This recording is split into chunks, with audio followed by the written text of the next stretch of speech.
not era specific. But the important pieces are all obviously era specific, and they only came in that era. So, and then we get into the where I was also going on that thing. So I mentioned this guy that Sandy and I and Josh met at Brick Fete years ago. I don't know why this guy doesn't have a base, but we love Paul. Paul was a really nice guy to us. He seemed like a genuinely enthusiastic liaison between the Lego community and the company, because that's who he worked for. So he had to be company guy, but he was really sweet and kind, and we talked for a pretty long time about our fandom and Josh's happiness and my happiness, and he was telling me about his backstory and blah blah blah, and I loved it. I really respected him for if it didn't feel like he was just biding his time to get out of the conversation. He felt like he was genuinely interested in what I had to say. The new guy, Nick, happens to be a friend of mine. He did exactly the same thing. He impressed me just the way Paul impressed me, but of course I already knew Nick, so it didn't matter. Nick impressed me from the minute I met him years ago, as a builder and as a good friend and as a decent human being. But Paul came across on that one event as a really good guy and a good community liaison and a nice guy. Anyway. So he gives each one of us one of his business cards. I mentioned these are his business cards, and it's got this like details in the back, and I'll cover it up so you don't call him. So this is his business card. I love that.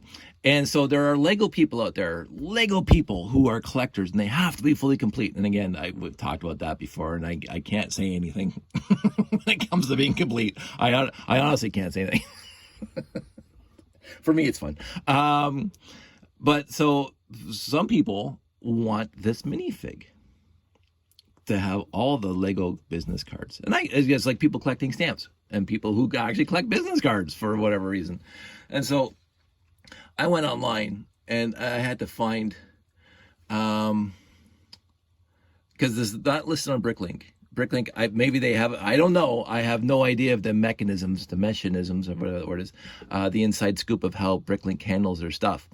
But I do not know if Bricklink doesn't, because I looked up his name and it wasn't there. There's no minifig of Paul on Bricklink right now. So there are no minifigs of Paul that I could find on Bricklink right now. So my best guess, and just as me pontificating, I have no inside knowledge, that Bricklink doesn't want to be part of the buy and sell of Lego people's minifigs, business cards.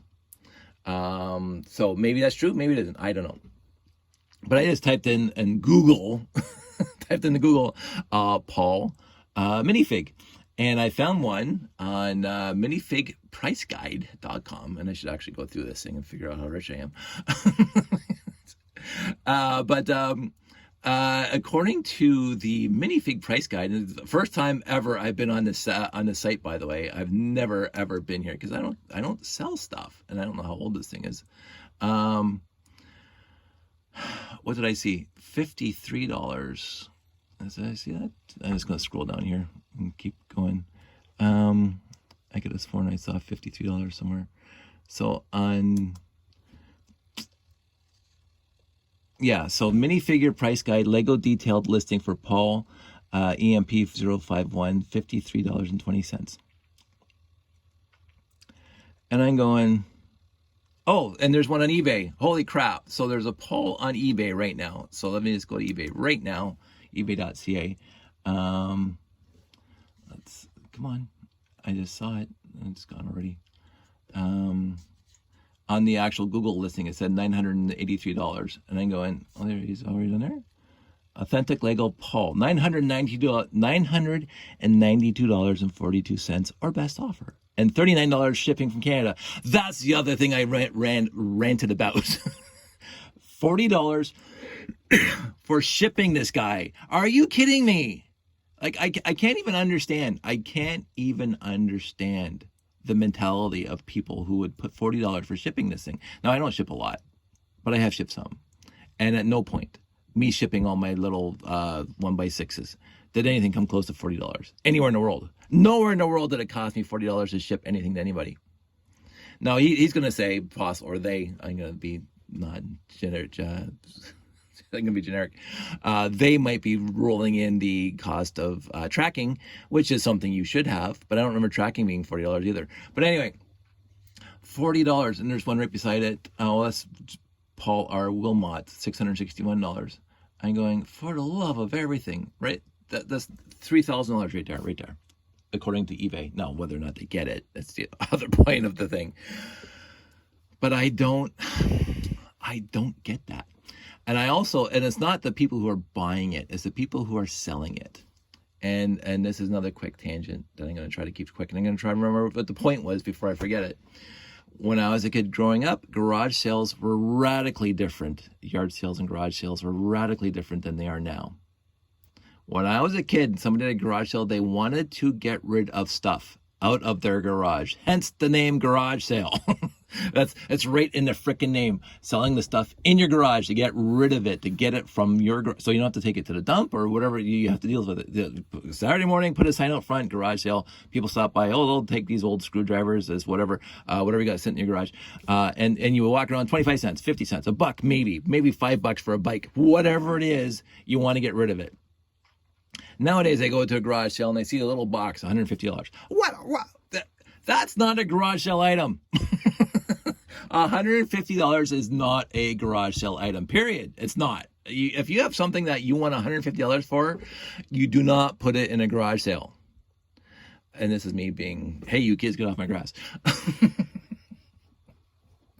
It's just, I when I see that at a garage sale, I just leave. I don't care what else they have. I don't care if they have Lego. If you want $150 for whatever item that you're listing in your garage sale, I'm not sticking around. I'm not. You are absurdly stupid. I'm not remotely interested in giving you my money. Because I cannot see, because I grew up in the era where this is to get rid of stuff, not to make a profit. Which brings me to the next point. And so we'll get into this. So this is a Lego minifig. This is the original Lego minifig from the 80s. I know this is from the 80s because that's when I got all my classic space sets that had yellow minifigs in it. And this guy's numbered. This guy was in the movie. If you go back and watch Lego Wars, this is the fig that was in Lego Wars. He's got a little number 8 there. I can't remember what he did. I don't remember his storyline. He was just the background character. So this is definitely one of my minifigs from 1980, whatever. I don't know what set he came in. The yellow minifig was released in 1982. The very first set that I got one in was a 6880, the one with the 12 wheels at the bottom and the radar dish on the top. It's one of my favorite sets. I just can't remember the name right now. 6880, fantastic set. I got hundreds of them right now. Dozens anyway. And so this guy, could be as old as 1982. He really could be as old as 1982. And you can look close, and I'm going to bring him, zoom in real close, as Bob and Doug would say. The logo is not bad. It is not perfect. It's not bad. But considering that this is between 1982 and 1986, and it's now 2023, it's a long time ago, 40 years ago, and he still looks pretty good. I will show you some other minifigs while we're going through them. This guy... Definitely original. And you can also tell, so you can see, this is a minor detail, but you can see the chin strap here. After 1982 or 82 and after, they made the chin strap thicker, and here it's thinner. And that's why most of the original ones broke, which is the ironic part about the Lego movie with Benny, because I have dozens of blue minifigs from the era, and none of them have a broken chin strap. Now, there are friends of mine that do have broken chin straps, but the Benny space guy that was released in the early 80s, and he came out in 1984, 2 years after the other guy, had the thick chin strap, which broke less than the original chin straps from 1978 to 1982. So, and you can see the logo's almost completely gone, except for a little bit of red. The circle's gone, the gold's gone, everything's gone up. The guy, broken chin strap, even the face is gone overall. I mean, it could be the good cop, bad cop, and get a marker and put it back on.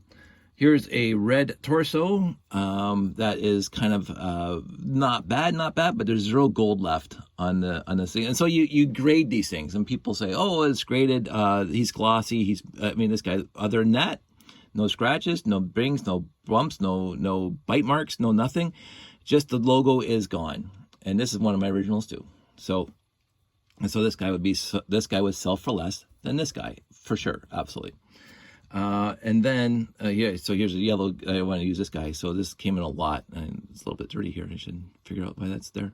But the logo is gone. The logo is also a little bit off center, whatever that happened back then. But the face is good, blah, blah. So, in the end, there's this guy. You forget the yellow hands. I got this guy in a lot a couple years ago. And I haven't swapped the hands back. But again, I do put yellow hands on the space guys because they're inside the buildings in my layout. That logo is a sticker. And if you can see it, yes, you can see the edges of the sticker. But that's a transparent sticker that I got from a third-party company called the Brick Sticker Shack, who I bought stickers from. And it's not as gold as I wanted it to be, but it's gold enough. So, and when I put a sticker on a minifig torso for Classic Space, it's over top of the original logo that's faded. And so if I took the sticker off, you would see that. So I put the sticker right on top of the old logo because I want this is me just being pedantic, I want my minifigs to have the original torsos.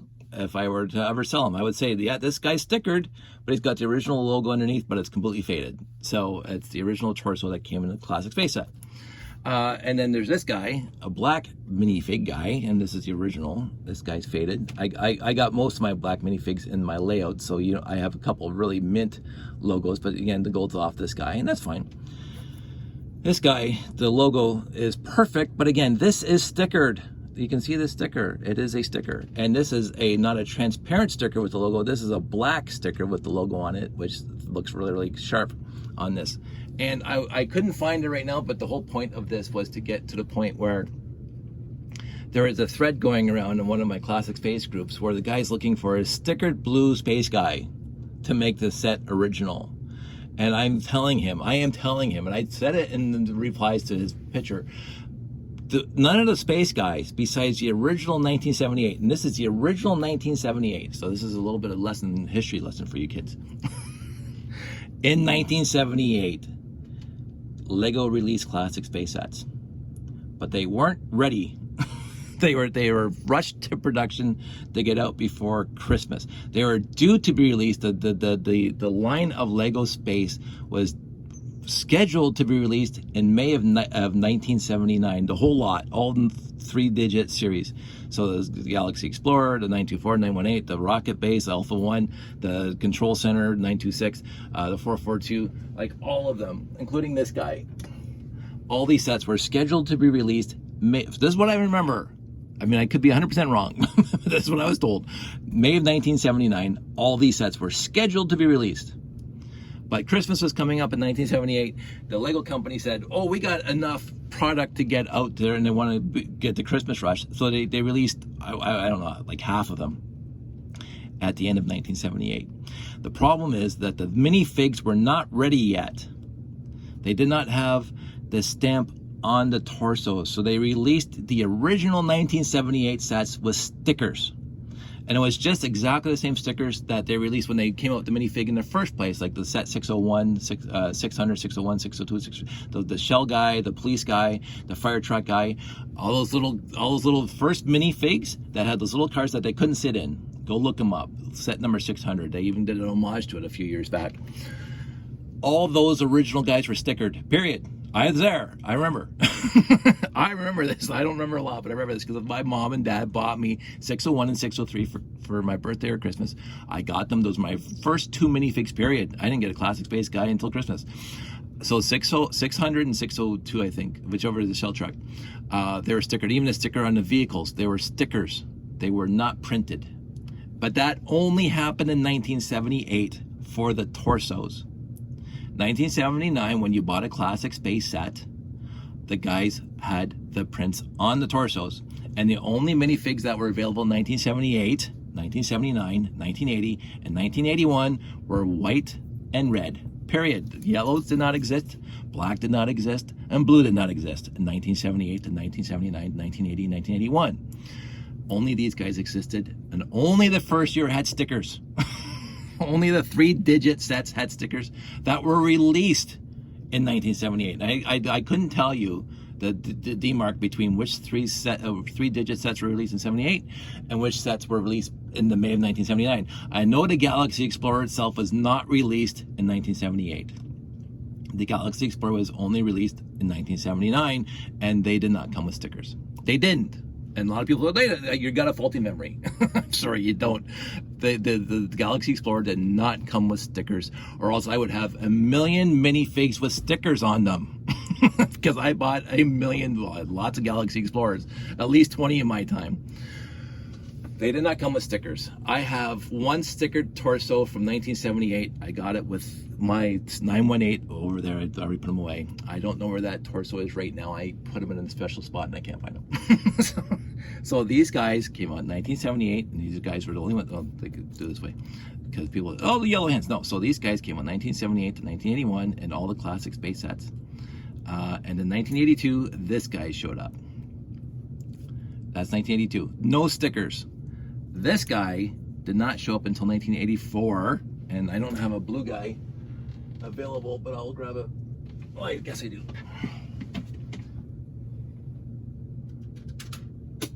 I do have a blue guy. These guys came out in 1984. I honestly thought black came out in 1985, but somebody showed me a set that came out in 1984 on Bricklink that had a black guy in it. So these guys came out in the same year. And you can see thick chin helmet and not broken. None of my blue guys have broken helmets, and the black guy.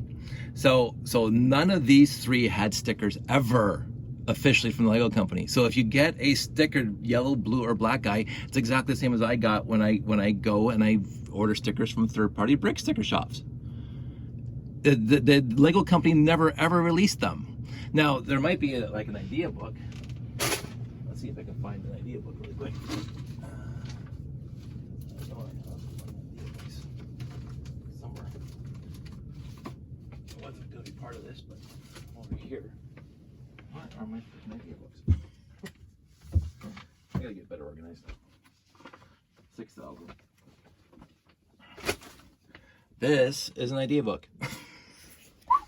Move this guy away. And in the middle of this idea book, there are stickers, and they sometimes get stuck, like this one did. That's gonna be sad. Oh, come on. Oh, that's bad. I should fix that. So idea book came with stickered torso stickers, and these ones are already used, but they weren't space ones. I think there was a hospital with the little red plus on it.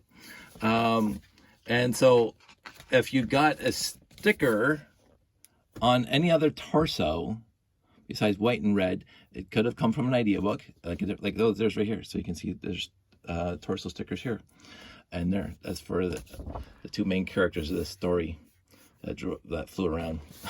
It's one of my favorite things that I ever got, because these I can't remember their names now. I'm sure it says in the beginning of this thing. If you ever, Mary and Bill. So if you ever get the 6,000 Legoland idea book, Mary and Bill go on an adventure through all the different themes. So, and of course my favorite part is the space part, because that's just awesome. And I actually, so look at, you got the spaceship taken off from the drive-in theater, I guess it was, or the movie theater. And they go into space, and they go into this little space, and they see.